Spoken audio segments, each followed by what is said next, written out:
Tessa Blake leaned against the grimy viewport of Helios Station, watching the flow of spacecraft against the backdrop of swirling nebulae. Her worn combat jacket, patched in a dozen places from a dozen different skirmishes, did little to soften her intimidating presence. Most travelers gave her a wide berth, recognizing the look of a mercenary who'd seen too much. 3 more hours, she muttered, checking the battered chronometer on her wrist.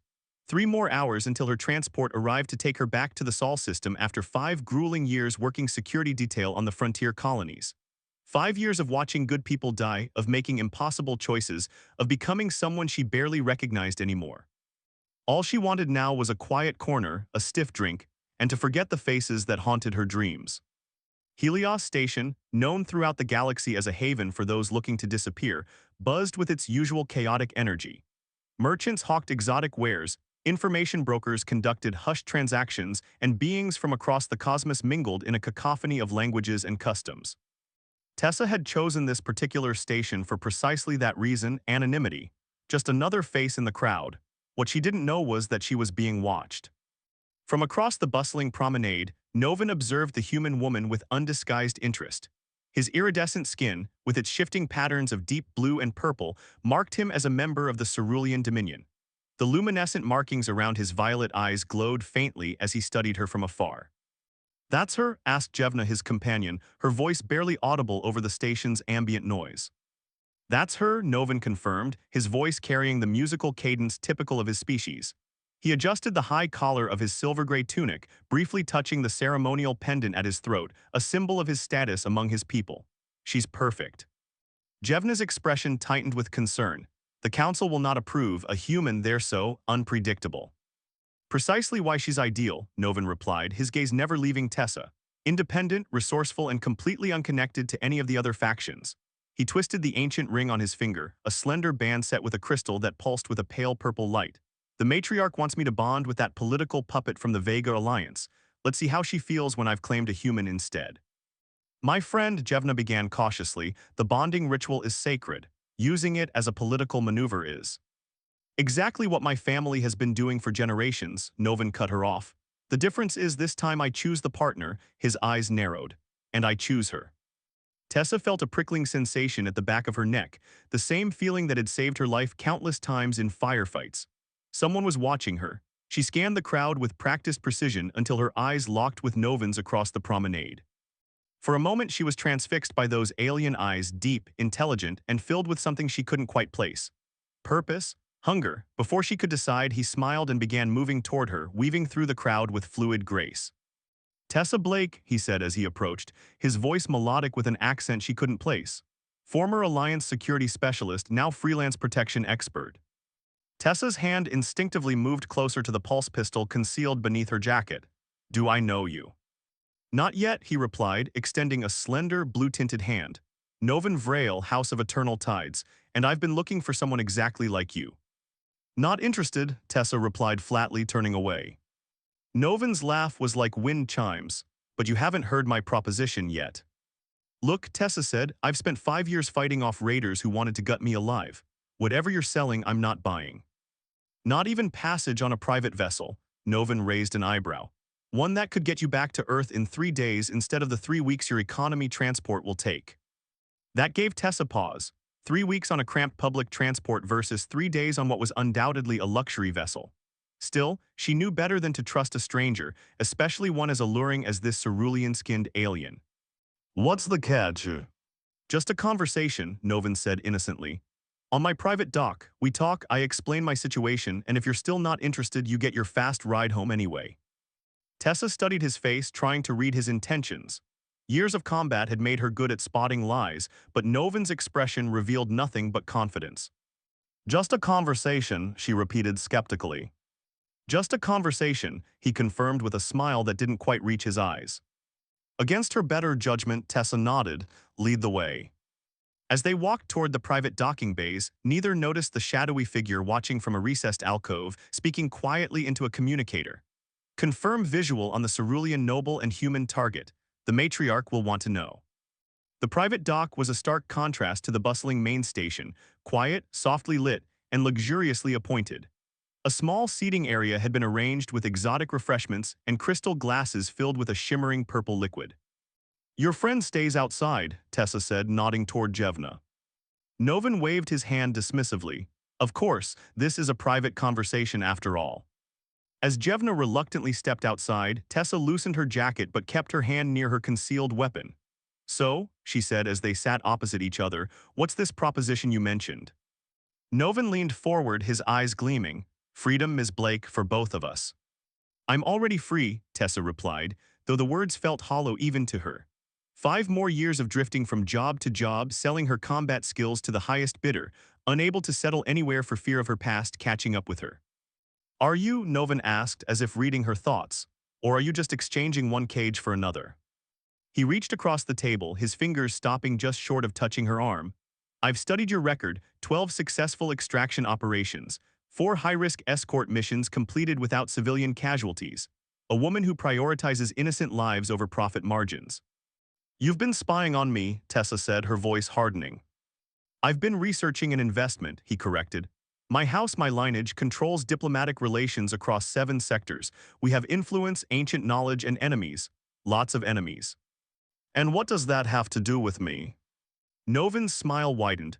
I need a partner, someone strong, someone unconnected to the other houses, someone who can help me maintain my independence. Tessa laughed, a short, harsh sound. You're looking for a bodyguard. I'm looking for a bondmate, Novin replied, his voice suddenly serious. Tessa nearly choked on her drink. I don't think so. Hear me out, he interrupted, leaning closer. It would be a bonding of convenience. You gain access to resources and protection you can't imagine. I gain freedom from unwanted political matches and maintain control of my house's legacy. After a suitable period, we could go our separate ways. Tessa stood up, shaking her head. Thanks for the drink, but I'll take my chances with the economy transport. As she turned to leave, Novin's voice took on an urgent edge. Please, just consider it. The matriarch is forcing me to bond with someone who will use me to gain control of our technological secrets. Once they have what they want, I'll be discarded or worse. Tessa paused, her back to him. She'd seen enough of the galaxy to know that power struggles often left casualties. I'm sorry for your situation, she said, turning back to face him, but I can't help you. Novin's expression changed, desperation giving way to determination.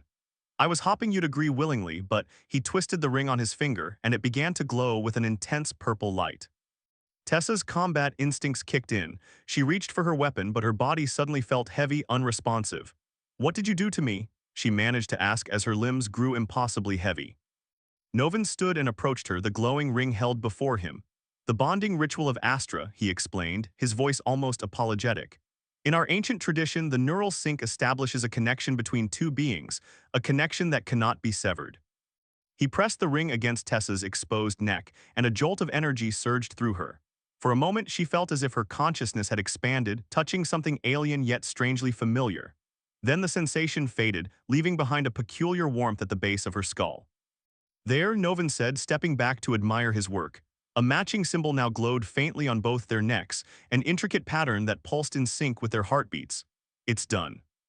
The paralysis faded, and Tessa stumbled backward, her hand going to her neck. What the hell did you just do to me? Novin held up his hand, showing the ring that now seemed to be fused with his finger, its crystal glowing with the same intensity as the mark on their necks. By the laws of the Dominion, you're my bondmate now. His lips curved into a mixture of triumph and relief. We're connected, Tessa Blake, forever. The stars blurred outside the viewport as Novin's sleek vessel cut through hyperspace. Tessa paced the luxurious quarters like a caged predator, her fingers repeatedly touching the strange mark on her neck that pulsed with an alien warmth. You can destroy the furniture if it helps, Novin remarked from the doorway, his tone casual despite the tension between them. Though I'm rather fond of that chair. Tessa stopped packing and fixed him with a cold stare. I'm not staying. The moment we dock somewhere, I'm gone. We've been over this, he sighed, entering the room fully. He had changed from his formal attire into something more comfortable, loose-fitting garments in silver and deep blue that complemented his iridescent skin. The bond cannot be broken, and my house's trackers will find you anywhere in civilized space. So you've said, Tessa finished impatiently. Because it's true, Novin approached her, his movements fluid and deliberate. But there's something else you should know about the bond. Tessa tensed as he drew closer. What's that? It's evolving, he said, stopping just beyond arm's reach. The neural connection strengthens over time. Soon we'll begin to sense each other's emotions, perhaps even thoughts. Fantastic, Tessa spat. Is it really so terrible? Novin challenged. Haven't you felt it already, the warmth at the base of your skull, the occasional flutter of feelings that aren't your own? Tessa's silence was answer enough.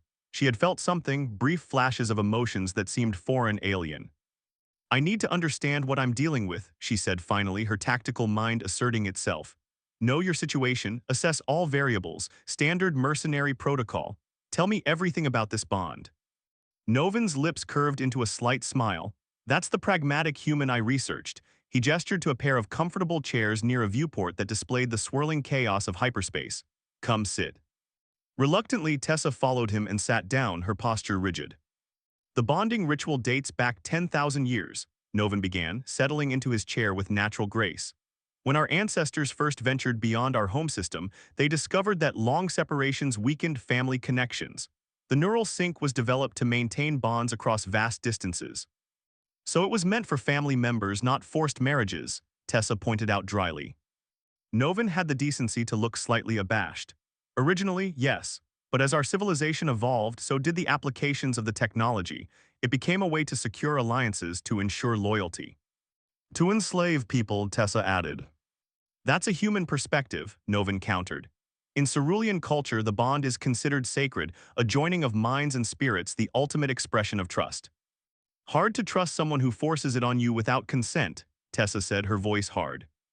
Novin leaned forward, his violet eyes intense. Would you have consented if I'd asked, if I'd explained my situation fully? No, Tessa admitted. Then I made the only choice available to me, he said simply. My survival, our survival, depends on this bond. Tessa studied his face, searching for deception. You still haven't told me everything about how it works. The bond creates a psychic bridge between us, Novin explained. At first, it's just sensations, emotions, but as it strengthens, the connection deepens. Some bonded pairs can communicate telepathically across vast distances. Others share sensory experiences. And the trackers, how do they find bonded individuals? The bond emits a unique energy signature, he said. Specialists in my house are trained to detect it. There's nowhere in the galaxy you could hide that they couldn't eventually find you. Tessa absorbed this information, her mind already calculating possibilities, weaknesses to exploit. And if one of us dies? Novin's expression darkened. The survivor experiences severe trauma, psychological damage that few recover from. Some die from the shock alone. Convenient failsafe, Tessa muttered. It wasn't designed as a prison, Novin insisted. It was meant to unite, to strengthen. Yet here we are, Tessa gestured between them. An uncomfortable silence fell between them. Tessa turned to gaze out at the hyperspace tunnel, its swirling energy mirroring the chaos of her thoughts. I can feel your anger, Novin said softly after a while. Your resentment, it burns. Tessa glanced at him sharply. Stay out of my head. I can't control it any more than you can, he replied. The bond forms whether we wish it or not. As if to prove his point, Tessa suddenly felt a wave of something, not quite emotion, not quite thought. A sensation of loneliness so profound it made her chest ache. It vanished as quickly as it had come, leaving her disoriented. What was that? She demanded. You felt it, Novin's eyes widened slightly. The bond is strengthening faster than I expected. Tessa stood abruptly, needing distance. I didn't ask for this, any of it. Few of us get to choose our fate, Novin said, rising as well. The matriarch chose mine the day I was born, I merely redirected it. At my expense, Tessa reminded him. To our mutual benefit, he countered, stepping closer. You're not the only one bound, Tessa, I'm as trapped as you are. The difference is you chose this trap, she said bitterly. I chose you, Novin corrected, his voice softening. He reached out, his iridescent fingers hovering near her face but not quite touching. Out of all the beings in the galaxy, I chose you. Tessa felt a strange flutter through the bond, a mixture of determination, fear, and something else, something warmer. She stepped back, uncomfortable with the intimacy of the moment. Why, she asked, her voice rougher than she intended. The real reason. Novin's gaze didn't waver. Because humans fascinate me. Your kind lives so intensely, accomplishes in decades what other species take centuries to achieve. His lips curved into a small smile. And you specifically, you embody resilience, adaptability, compassion hidden beneath necessary hardness. You don't know me, Tessa said, but the conviction in her voice had weakened. I know enough, Novin replied. The rest I'll learn through our bond. He moved closer again, and this time Tessa didn't retreat. She could smell his alien scent now, something like honeysuckle and ozone, exotic yet not unpleasant. This situation isn't ideal for either of us, he continued, his voice low. But we're bound now for better or worse. We can fight it and suffer or, Tessa prompted, acutely aware of his proximity. Or we can try to understand each other, Novin finished, his eyes meeting hers. Starting now. Before Tessa could respond, the ship's alarm system blared to life. Red emergency lights bathed the cabin. "What's happening?" she demanded. Novin's face had gone pale, the luminescent markings around his eyes flaring brightly. "We're being pursued." He moved swiftly to a console, checking the ship's systems. "Matriarch's enforcers. They found us sooner than I anticipated." Tessa joined him at the console, mercenary instincts taking over. "Options. Limited," Novin admitted. "Their vessel outclasses mine in both speed and armaments."